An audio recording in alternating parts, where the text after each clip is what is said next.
రామకృష్ణారెడ్డి చెప్పటం ఏంటంటే చంద్రబాబు నాయుడు స్క్రిప్ట్ చదివింది షర్మిల అని చెప్పి వ్యాఖ్యం చేశారు. దాని మీద చేస్తుంది.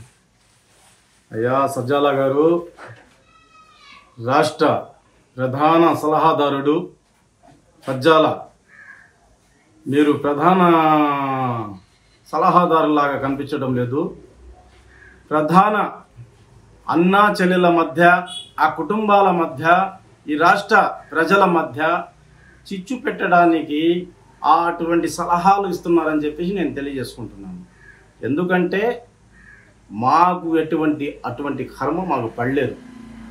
ఈ కాంగ్రెస్ పార్టీ, జాతీయ కాంగ్రెస్ పార్టీ 139 సంవత్సరాలు చరిత్ర కలిగిన పార్టీ, స్వాతంత్రం తెచ్చిన పార్టీ, ప్రతి ఒక్కరికి మార్గదర్శకత్వం ఉన్న పార్టీ.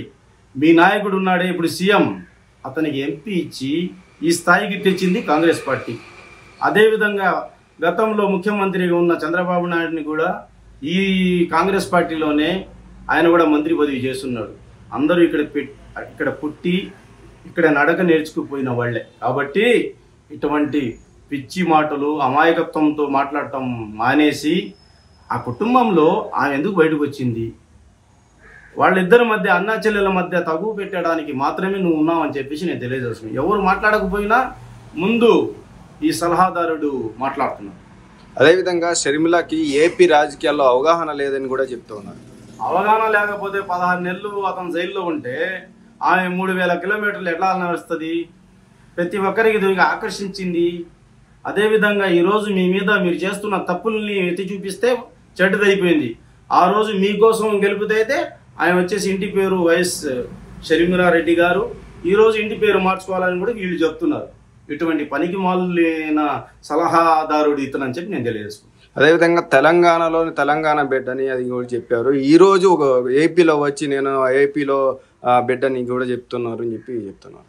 సార్, తెలంగాణలో పోయి పార్టీ పెట్టింది ఆమె, తెలంగాణ కోడలు, అక్కడ చూసింది ఆమె.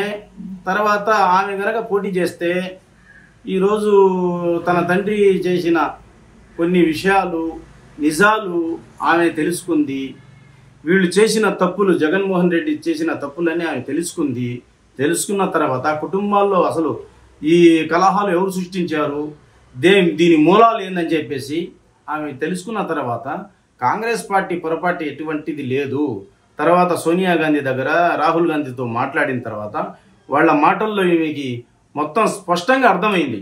ఆ కుటుంబం మాకు ఎటువంటి నష్టం చేయలేదు, ఆ కుటుంబం మమ్మల్ని ఇంకా మేలు చేసింది.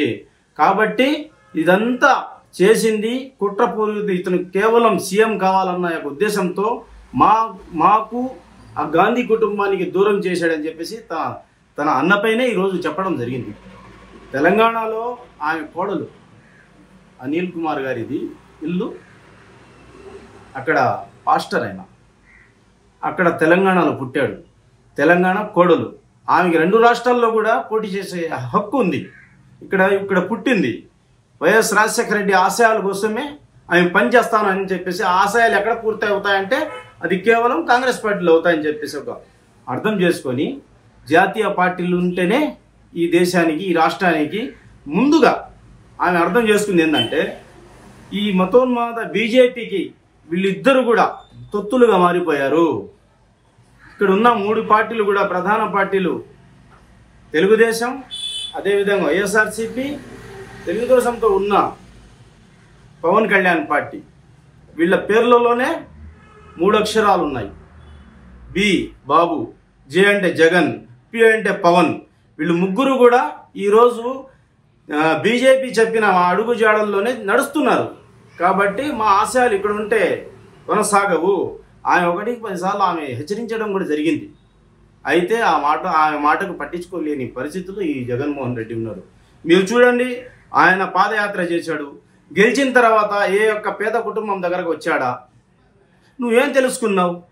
పాదయాత్ర చేశావు, పేదల యొక్క సమస్యలు తెలుసుకున్నానన్నావు, నేను విన్నానన్నావు, విన్నావు, ఉన్నావు, కరెక్ట్గా పండుకున్నావు, దేశాన్ని రాష్ట్రాన్ని దోచుకున్నావు.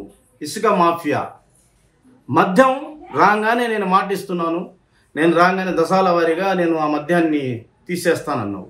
ఈరోజు మద్యం ఎక్కువైందా తక్కువ ఉందా?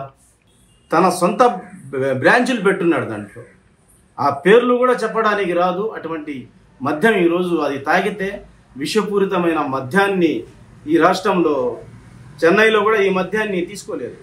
ఎందుకంటే వాళ్ళు చెక్ చేశారు, ఈ మద్యం తాగితే కరెక్ట్గా సంవత్సరానికల్లా మనిషి చచ్చిపోతాడు. అటువంటి చీప్ లిక్కర్లు, అటువంటి మద్యాన్ని సొంత కంపెనీలు వేరే వాళ్ళ పేర్లతో ఈ రాష్ట్రంలో చలామణి చేస్తున్నారు. కాబట్టి మాట ఇచ్చింది రాజశేఖర్ రెడ్డి గారు. కాంగ్రెస్ పార్టీలో ఉన్నాడు, 2 సార్లు సీఎం చేసిన తర్వాత ప్రతిదీ కూడా 108 వచ్చింది. ఎవరు తెచ్చారు? కాంగ్రెస్ పార్టీ కదా.